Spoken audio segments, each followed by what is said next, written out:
नमस्कार दोस्तों, आप देख रहे हैं साइनिंग ऑफ 2.0 अनुपम मिश्रा के साथ। आज जो मैं टॉपिक लेके आया हूँ वो भारत से रिलेटेड है। भारत में बनने जा रहा है नैनो यूरिया प्लांट। ये नैनो यूरिया प्लांट होता क्या है, इसका मायने क्या रहेगा, किसान भाइयों के लिए कैसे ये फ़ायदेमंद रहेगा और भारत को अल्टीमेट ये कैसे फ़ायदा पहुंचाएगा, आज इसके बारे में पूरा एनालिसिस करेंगे इस वीडियो में। आप नए हैं तो चैनल को सब्सक्राइब, लाइक और बेल आइकन दबाना बिल्कुल ना भूलें। और इस वीडियो को अगर आपको देखने पे कुछ फैक्ट पता चलता है, अपने नॉलेज में बूस्ट होता है, तो शेयर करना भी बिल्कुल ना भूलें। चलिए स्टार्ट करते हैं आज का टॉपिक के बारे में। गांधीनगर गुजरात में कलोल नामक स्थान पर ये नैनो यूरिया प्लांट लगाया जा रहा है। इफ़को के द्वारा ये लगाया जा रहा है, इफ़को की सहायता से लगाया जा रहा है। और हाल ही में मंगलवार को भारत के प्रधानमंत्री नरेंद्र मोदी के द्वारा इसका इनॉग्रेशन किया गया। और 2014 की बात करूं, जब भारत में 2014 में एनडीए सरकार का आगमन हुआ था पॉलिटिक्स में, तो उस समय भी यूरिया का बहुत ही बढ़ चढ़कर कालाबाजारी हो रहा था। कालाबाजारी का अर्थात यहाँ पे ये है कि सिंथेटिक दूध बनाया जा रहा था यूरिया के यूज से, वहीं पे डिटर्जेंट का यूज़ किया जा रहा था। इससे क्या हो रहा था कि सिंथेटिक दूध पीने से लोग बार बीमार पड़ रहे थे, मृत्यु भी हो रही थी।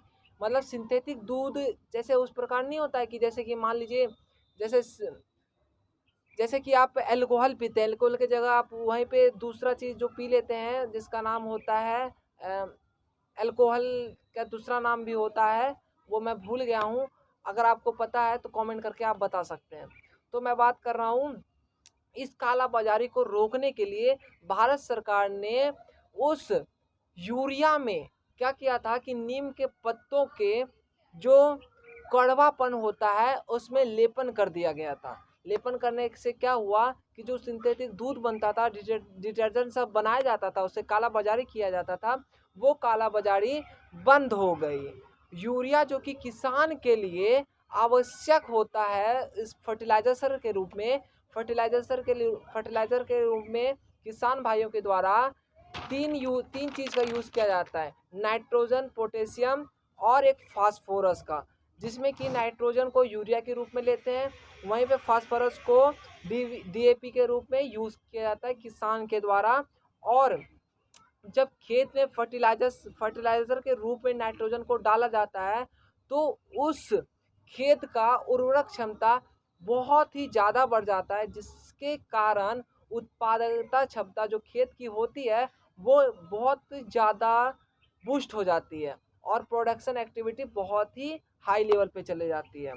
एक रिपोर्ट का बात करूं तो भारत सरकार जब इंपोर्ट करती है इस यूरिया का, अब बात करते हैं कि भारत ने जो है वो नैनो यूरिया प्लांट का स्थापना क्यों किया है।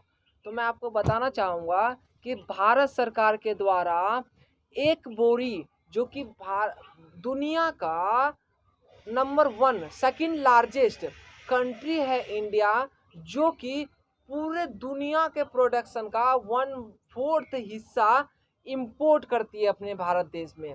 और आपको ये भी जानना चाहिए कि एक बोरी पे एक बोरी जो आप इंपोर्ट करते हैं, भारत सरकार द्वारा इंपोर्ट किया जाता है, उसमें 3500 का इंपोर्ट होता है एक बोरी। और उसको सब्सिडी दे करके किसान भाइयों को उनको दिया जाता है 300 में। मतलब 3200 का यहाँ पे सब्सिडी दे रही है भारत। और वो जो 3200 है वो पे कर रही है उन कंपनियों को जिन कंपनियों से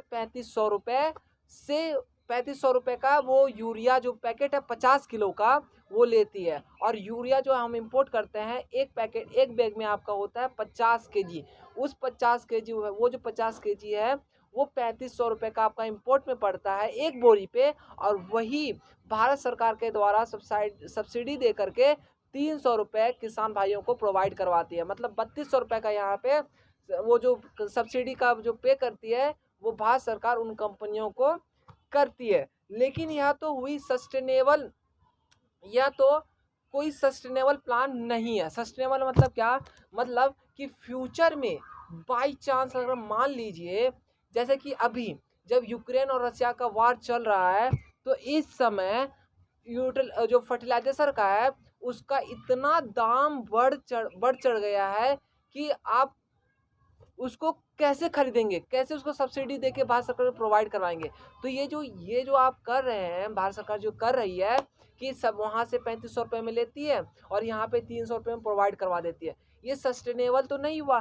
तो इसके लिए क्या किया जाए कि ये फिर से मतलब इसको ये हम खरीद इतने में ना खरीदना, सब्सिडी ना दें। तो आप जानते ही होंगे कि अभी रशिया और यूक्रेन का वार चल रहा है, जिसके कारण क्या हो रहा है, फर्टिलाइजेशन का जो फर्टिलाइजर होते हैं उसका दाम इतना बढ़ चढ़ गया है कि जहाँ पे आपका मान लीजिए कि 10 रुपए का पैकेट था, वहाँ पे 1000 रुपए का पैकेट हो गया। इस प्रकार से फर्टिलाइजर का दाम बढ़ गया है।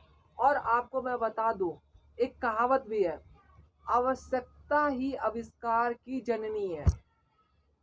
कहीं आप पढ़े होंगे या सुने भी होंगे कि आवश्यकता ही आविष्कार की जननी है। तो भारत देश के जो साइंटिस्ट हैं, उन्होंने एक ऐसा अल्टीमेट का प्रावधान ढूंढ लिया है कि फर्टिलाइजर है जो है उसका इंपोर्ट हम कम करेंगे और आने वाले समय में इसमें आत्मनिर्भर बनेंगे और हम इसको एक्सपोर्ट भी करेंगे आने वाले समय में। तो भारत के इन वैज्ञानिकों ने, साइंटिस्ट ने ऐसा क्या कर दिया है, चलिए उसके बारे में जानते हैं। देखिए, मैंने अभी जस्ट कहा कि जो एक बैग होता है आपका यूरिया का, वो होता है 50 केजी का। वो 50 केजी का आपका पड़ता है इंपोर्ट करने पे 3500 रुपये का, और वो भारत सरकार हमें प्रोवाइड करती है किसान भाइयों को 300 रुपये का। और 3200 रुपये का जो गैप हुआ, वो 3200 रुपये जो है वो भारत सरकार अपने तरफ से पे करती है, किसको, उस कंपनी को। और मैं आपको यहाँ पे अल्टीमेटली भी समझा देता हूँ कि वो जो भारत सरकार 3200 रुपये पे कर रही है, वो अपने पॉकेट से नहीं दे रही है। फिर से सुनिए मैंने क्या कहा, मैंने कहा कि जो भारत सरकार पे कर रही है पैसे, वो अपने बैग से या अपने जेब से पैसे नहीं देती है। वो अल्टीमेटली हमारे आपके जैसे लोग जो इनकम टैक्स देते हैं, डायरेक्ट और इनडायरेक्ट टैक्स देते हैं, उसके वजह से वो हमें सब्सिडी दे पाते हैं। वरना भारत सरकार के पास उतने पैसे नहीं होते हैं जितने कि वो हमें दे सके सब्सिडी। वो पैसे जो हम उनको टैक्स के रूप में देते हैं, चाहे वो डायरेक्ट टैक्स में हम इनकम टैक्स दें या इनडायरेक्ट टैक्स में हम जीएसटी दें, चाहे कोई भी टैक्स दें, हम उसी टैक्स से कलेक्ट हुए पैसे से हमें वो सब्सिडी प्रोवाइड करवाते हैं। तो वो जो तो साइंटिस्ट ने क्या किया है, जो 50 केजी का हम बोरा मंगवाते थे एक बैग, वहीं पे उन्होंने एक अल्टीमेटली सोर्स ढूंढ लिया है जो कि आपका 500 मिलीलीटर का एक बोतल होगा, कैन होगा, 500 मिलीलीटर का एक कैन होगा, बोतल होगा, जिसका कंपेयर आप कर सकते हैं 50 केजी के बोरे के बराबर। मतलब कि आपका जो 50 केजी का यूरिया का बोरा मंगवाते थे बाहर से, उसके तर्ज पर भारत के साइंटिस्टों ने 500 मिलीलीटर का एक ऐसा यूरिया बनाया है जो कि एग्जैक्टली इक्वल होगा आपके 50 केजी के यूरिया के बराबर।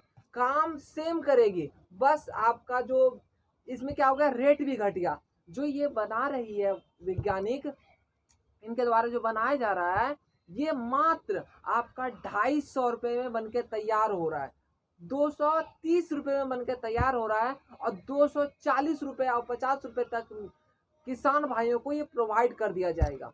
ऐसा काम ऐसा वैज्ञानिकों ने ढूंढ लिया है, और इसीलिए भारत का पहला nano urea plant Gandhinagar Gujarat के कलोल नामक स्थान पर लगाया गया है इफ्को की सहायता से। इफ्को क्या होता है, इफ्को होता है आपका Indian farm fertiliser corporate limited, corporate limited, ये है आपका इफ्को। इफ्को की सहायता से ये पूरा आपका प्लांट लगाया जा रहा है, जो कि 50 किलो के बोरे के बराबर आपका मात्र 500 मिलीलीटर का एक बोतल बनाएगी, जो कि एग्जैक्टली इक्वल किसके होगी, एग्जैक्टली होगी आपके 50 केजी के बोरे के बराबर। अब बात करते हैं आपकी कि इंपोर्ट वैल्यू, मतलब भारत सालाना में, एक साल में यूरिया का इंपोर्ट वॉल्यूम में कितना करते हैं, तो 9,669 9,679 मैट्रिक टन हर साल इंपोर्ट करती है भारत सरकार यूरिया।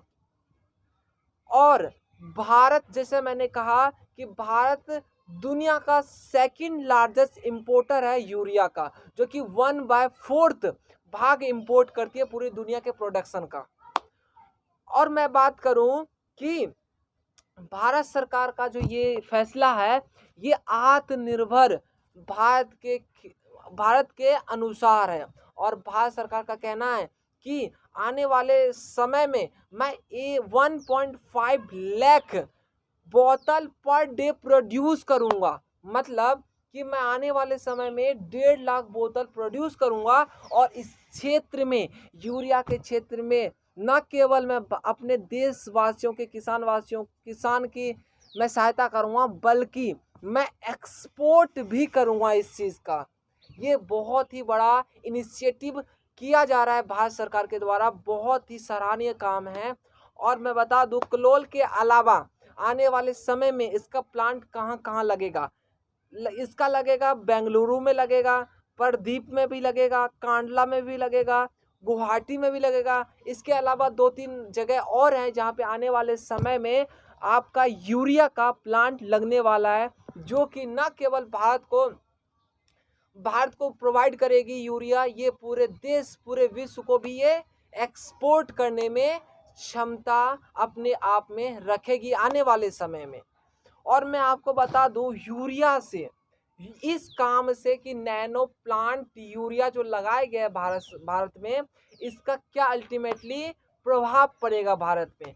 तो पहला प्रभाव पड़ेगा कि ये किसान को भविष्य में खाद उपलब्ध कराएगी, यूरिया उपलब्ध कराएगी, पहला। दूसरा बताऊं मैं, ये सब्सिडी को ख़त्म करेगी, मतलब कि जो हमारे द्वारा टैक्स जो पे किया जाता है, वो सब्सिडी में ना यूज़ करके उसको किसी और जगह भारत सरकार के द्वारा यूज़ किया जाएगा, जिससे कि भारत का इकोनॉमिक बूस्ट करेगा, मतलब भारत अल्टीमेटली आगे बढ़ेगा, आत्मनिर्भर भारत के तरफ बढ़ेगा। तो ये दूसरा काम हुआ कि सब्सिडी खत्म होगा। तीसरा मैं बताऊं तो ये पर्यावरण फ्रेंडली है, इसमें कोई भी पर्यावरण प्रदूषण नहीं फैलेगा, पर्यावरण को कोई नुकसान नहीं पहुंचेगा, ये फुल्ली पर्यावरण जो है इन्वायरमेंट फ्रेंडली है। चौथे की बात करूं मैं, ये काला बाजारी पे अंकुश रखेगा, मतलब कि यूरिया का जिस प्रकार से काला बाजारी हो रहा था, ये हो रहा है, इस पे अंकुश रखेगा, मतलब ये बिल्कुल भी खत्म कर देगा। इस अल्टीमेट काम से 4 काम हो रहे हैं। पहला, आने वाले समय में किसान भाइयों को खाद उपलब्ध कराएगा। दूसरा, आने वाले समय में सब्सिडी को खत्म करेगा कि सब्सिडी इस पे नहीं दिया जाएगा, तो ये सस्टेनेबल होगा, अनसस्टेनेबल नहीं होगा, सस्टेनेबल होगा। तीसरा, इन्वायरमेंट फ्रेंडली है। और चौथा मैं बात करूँ तो काला बाजारी को खत्म करेगा।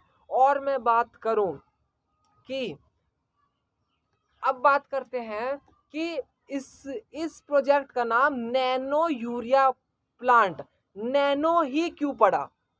नैनो इसलिए पड़ा साथियों, क्योंकि आप जानते हैं, जैसा कि मैंने कहा कि 50 KG is equal to 500 millilitre, मतलब कि आप मान लीजिए कि आप 100 रुपये, ठीक है, और 1 रुपये को कंपेयर करेंगे तो बड़ा कौन हुआ? 100 डॉलर को कंपेयर करेंगे 1 रुपये से, तो बड़ा क्या हुआ? 100 डॉलर ना, तो ये छोटा हुआ, इसीलिए इसको नैनो कहा गया, छोटा, एकदम सूक्ष्म, छोटा कहा गया। मतलब कि 50 किलो के जगह पे 500 मिलीलीटर से ही वो यूरिया 50 किलो के बराबर काम में आएगा। इसीलिए इसको नैनो यूरिया प्लांट कहा गया है। आपको समझ में आ रहा होगा, आई होप। अब बात करते हैं कि इस पूरे कंक्लूजन से हमें क्या समझ में आया। हमें ये समझ में आया कि भारत में बनने वाला है एक नैनो यूरिया प्लांट, जो कि भारत के प्रधानमंत्री नरेंद्र मोदी के द्वारा इनिशिएटिव लिया गया है और इनको खोल भी दिया गया है और क्या बोलते हैं प्रस्तावना पारित हो चुकी है, ये आ चुका है। और इसमें हम क्या सीखे, इसमें ये सीखे कि भारत के जो वैज्ञानिक हैं वो अल्टीमेटली आगे बढ़ रहे हैं, अपने क्षेत्र में सराहनीय काम कर रहे हैं और भारत जैसे देश को आत्मनिर्भर के तरफ हर व्यक्ति का रुझान बढ़ रहा है। ये बहुत ही अच्छी बात है और सबको बढ़ना भी चाहिए कि आत्मनिर्भर भारत श्रेष्ठ भारत बनेगा। और इसी के साथ मैं यहाँ पे अपना टॉपिक समाप्त करूँगा। आने वाले समय में और भी अच्छे टॉपिक लेके आऊँगा मैं। अब तक के लिए बस इतना ही। पढ़ते रहिए अनु मिश्रा के साथ। धन्यवाद।